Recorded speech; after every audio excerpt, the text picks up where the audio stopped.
Nimekuita hapa kwa ajili ya kutaka kujua ukweli wa vifo vya familia yangu. Ukweli? Naogopa, pia nahofia. Pia naogopa kitu kisije kutokea kibaya kwako wewe.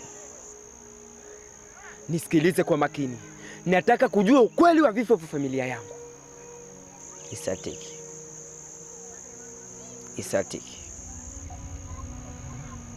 Amefanya nini Isatiki? Isatiki ndio msababishaji wa vifo vya familia yako. Unamaanisha nini? Ili hali unajua fika kwamba Isatiki hatembei. Isatiki hatembei? Ndio hatembei.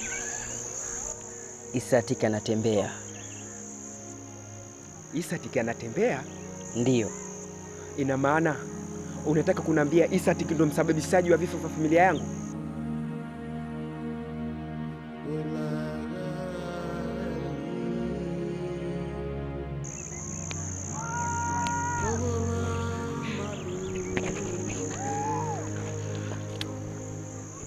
Sikiliza kwa makini. Nakuomba usinikamate. Ninachoenda kukifanya